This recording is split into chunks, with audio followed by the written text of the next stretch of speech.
Bonjour à tous et bienvenue sur Les Numériques pour parler aujourd'hui de voitures électriques et plus précisément de longs trajets en voiture électrique. Alors quand on vient de passer à l'électrique ou quand on envisage de franchir le pas, on se demande forcément assez vite comment on va pouvoir partir en vacances avec une voiture dont l'autonomie dépasse difficilement les 300 à 400 km sur autoroute. La réponse, elle est assez simple, c'est qu'il va falloir s'arrêter à une voire plusieurs bornes de recharge pour pouvoir recharger sa voiture le long de son trajet.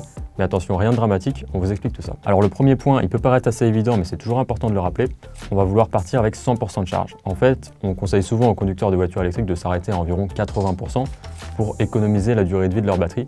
Mais en l'occurrence, quand on part pour un long trajet, on veut simplement avoir la meilleure autonomie possible. Deuxième point, et là c'est plutôt un petit tips, c'est que la plupart des voitures électriques permettent de préconditionner la température de l'habitacle, donc c'est-à-dire on va demander à la voiture de réchauffer ou de refroidir l'habitacle à une certaine température pour une certaine heure, et ça va permettre de partir avec un habitacle qui est déjà à la bonne température. C'est-à-dire que la voiture se sera refroidie ou réchauffée quand elle sera branchée, et donc on part avec un état de charge de 100%, et un habitacle qui est déjà à la bonne température, et du coup on n'aura pas besoin de réchauffer ou de refroidir l'habitacle sur les premiers kilomètres et de consommer inutilement. Maintenant, une fois qu'on est sur la route, un premier petit conseil, ça va être de ne pas rouler trop vite. On va éviter de rouler à 130 km/h par exemple, parce qu'en fait on va consommer beaucoup moins en se mettant à 110, 115 ou à la limite 120 km/h. Donc ça va permettre forcément d'avoir une meilleure autonomie, donc de recharger moins souvent et moins longtemps, et potentiellement d'avoir un trajet au complet qui soit plus court que si on avait roulé plus vite. Ensuite, quand viendra le moment de se recharger, on va déjà vouloir trouver la bonne station de recharge. Alors la plupart des voitures électriques intègrent une fonction de recharge de borne à leur GPS, qui va permettre de trouver une borne qui déjà a les bons connecteurs, puisque toutes les voitures électriques n'ont pas le même port de recharge, même si aujourd'hui la plupart sont sur le standard Combo CCS, mais il y a par exemple les propriétaires de Nissan Leaf qui vont devoir faire plus attention puisque leur voiture se recharge avec le standard CHAdeMO, qui est plus difficile à trouver en Europe. On va aussi vouloir trouver des bornes qui ont des puissances de charge assez élevées pour pouvoir recharger le plus rapidement possible.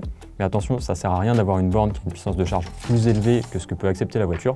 Donc par exemple, pour une Peugeot i208 qui accepte jusqu'à 100 kW en courant continu, ça ne servira à rien d'aller sur une borne 350 kW plutôt que sur une de 200 kW par exemple. Aussi, la plupart des stations de recharge ne permettent pas encore de payer simplement par carte bancaire.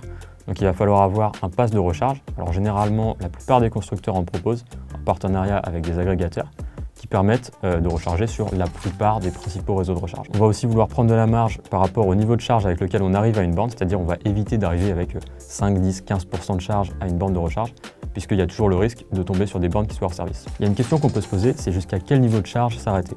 Alors on va éviter de charger jusqu'à 100% sa batterie, puisqu'en fait les derniers 20% environ vont être beaucoup plus lents à charger, et du coup ça va être plus judicieux de faire des petites pauses, mais en faire plus, et sur la globalité de notre trajet, on va gagner du temps. Petit aparté pour les propriétaires de Tesla, forcément le cas est un peu différent, puisque Tesla a son propre réseau de recharge, les superchargeurs, qui sont accessibles uniquement aux Tesla, et pour lesquels l'expérience est quand même bien meilleure que sur les autres réseaux de recharge, donc il n'y a quasiment jamais de bornes qui sont hors service. Mais il y a quand même certains propriétaires qui vont aussi vouloir se recharger sur des réseaux tiers, comme le réseau Ionity par exemple, puisque toutes les zones ne sont pas forcément très bien desservies par les superchargeurs. Du coup, ça demande quand même beaucoup de planification et de calcul, ce qui n'est pas forcément très simple.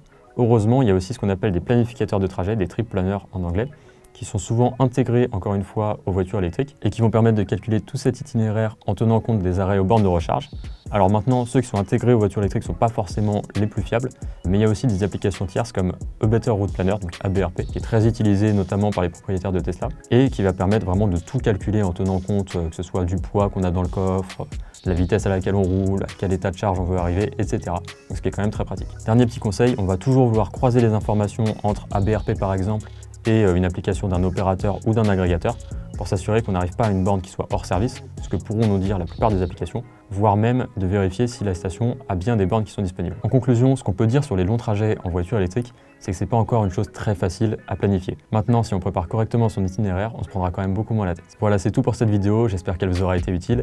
Si ça vous intéresse, vous pourrez retrouver un dossier complet sur le site des Numériques dédié à la recherche de bornes de recharge. Et quant à moi, je vous dis à très vite pour une nouvelle vidéo.